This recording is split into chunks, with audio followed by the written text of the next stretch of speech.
Hello అండి, welcome back to my channel. ఈరోజు మనము దీపావళికి పెట్టి మిగిలిపోయిన ప్రమిదలు ఉంటాయి కదా, వాటిని వేస్ట్గా పడేసే బదులు మనం ఇంటికే వాటిని యూస్ చేసుకోవచ్చు. లాస్ట్ టైం పెట్టిన వీడియోకి చాలా మంచి రెస్పాన్స్ అయితే వచ్చింది. ఇంకా టిప్స్ ఉంటే పెట్టండి అని అడిగారు కదా, అందుకోసమే నేను ఈ వీడియో షేర్ చేస్తున్నాను. ఈ ప్రమిదల్ని ఎలా క్లీన్ చేసుకోవాలి అనేది లాస్ట్ టైం వీడియోలో క్లియర్గా ఎక్స్ప్లెయిన్ చేశాను. ఎవరికైనా తెలియకపోతే ఆ వీడియోని ఒకసారి చెక్ చేయండి. నేను కింద డిస్క్రిప్షన్లో లింక్ అయితే ఇస్తాను. అలాగే ఎవరైనా ఇన్స్టాగ్రామ్లో నన్ను ఫాలో అవ్వాలనుకుంటే ఇన్స్టాగ్రామ్ లింక్ కూడా నేను డిస్క్రిప్షన్లో ఇస్తాను. తప్పకుండా ఇన్స్టాగ్రామ్లో నన్ను ఫాలో అవ్వండి. మరి ఇప్పుడు స్టార్ట్ చేసేద్దాం. ముందుగా ఈ ప్రమిదల్ని బాగా నీట్గా వాష్ చేసుకున్న తర్వాత ఇక్కడ చూడండి, మనము పూజ గదిలో సాంబ్రాణి కడ్డీలు పెడుతూ ఉంటాం కదా, ఇది కంప్యూటర్ సాంబ్రాణి. సో ఇవి మనము ఈ స్టిక్స్ పెట్టినప్పుడు కింద బూడిద పడిపోతుంది కదా, అంటే ఇది వెలిగిన తర్వాత సో అలా పడిపోయి మళ్ళీ క్లీన్ చేసుకోవాలి క్లాత్తో. పూజ రూమ్లో కష్టం కదా, కాబట్టి మీరు ఈ ప్రమిదలో కనుక దీన్ని పెట్టేశారు అంటే మనం క్లీన్ చేసుకోవడానికి ఈజీ అయిపోతుంది. అంటే ఇప్పుడు ప్రమిదలో మనం ఇది పెట్టాము, సో ఇది బూడిద రాలిపోయిన తర్వాత మనం తీసి బూడిదని పక్కన పడేసేసేయచ్చు అనమాట. పడేసి మళ్ళీ వాష్ చేసుకొని మళ్ళీ ఆ ప్రమిదను వాడుకోవచ్చు. మరి తప్పకుండా ట్రై చేయండి. ఇప్పుడు ఇంకొక టిప్ అనమాట. ఈ టిప్పు 3 ప్రమిదలతో చెప్తున్నాను. ముందుగా ఈ ప్రమిదలు 3టిని బాగా వాష్ చేసుకున్న తర్వాత ఇలా గమ్ సహాయంతో 3టిని అతికించుకోవాలి. ఇవి మనము దీపం కోసం అంటే పండగకు తెచ్చుకున్నాం కాబట్టి వీటిని మనం పూజ కోసం వాడుకోవచ్చు అనమాట. ఇలా 3టిని అతికించుకోవాలి.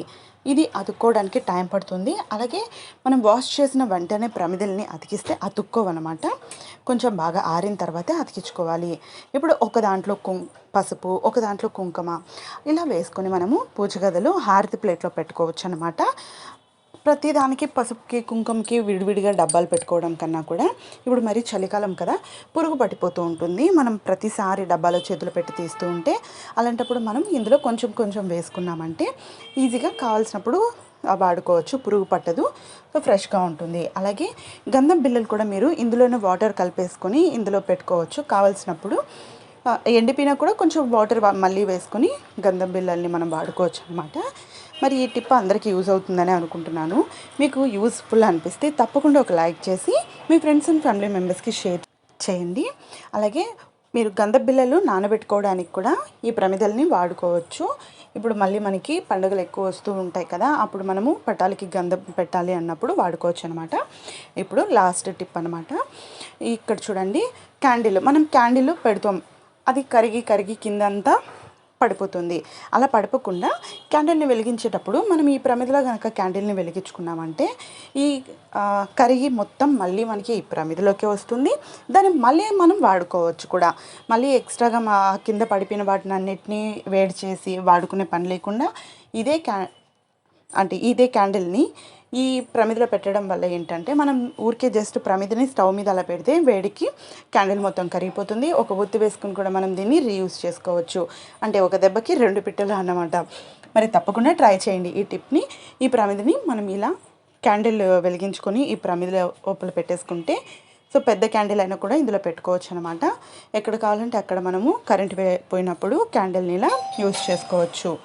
చూసారు కదా, ఇలా నిలబెట్టేశారంటే క్యాండిల్ కరిగినప్పుడు అంతా మనకి ఆ వేస్ట్ అంతా ప్రమిదలోకి వెళ్ళిపోతుంది. అప్పుడు తప్పకుండా మళ్ళీ మనం దాన్ని రీయూజ్ చేసుకోవచ్చు అనమాట. చూసారు కదా, ఈరోజు ఈ 3 టిప్స్ మీకు నచ్చాయనే అనుకుంటున్నాను. మరి తప్పకుండా ట్రై చేయండి, బాగా యూస్ అవుతాయి. మరి మీ ఫ్రెండ్స్లో ఎవరికైనా తెలియకుండా ఉంటే వాళ్ళకు కూడా ఈ వీడియోని షేర్ చేయండి, వాళ్ళకి తెలుస్తుంది. మరి చూసారు కదా, వీడియో ఎలా అనిపించింది, నచ్చిందా? మరి నా ఛానల్లో ఇంకా ఇటువంటి ఐడియాస్ చాలా ఉన్నాయి. ఒకసారి నా ఛానల్లో ఐడియాస్ అన్నీ చెక్ చేయండి. మీకు కనుక ఐడియాస్ నచ్చితే సబ్స్క్రైబ్ చేసుకొని డైలీ ఫాలో అవుతూ ఉండండి. నేను చేసే వీడియోస్ మీకు నోటిఫికేషన్లో వస్తాయి. Thank you so much friends. మరొక వీడియోతో మళ్ళీ కలుద్దాం.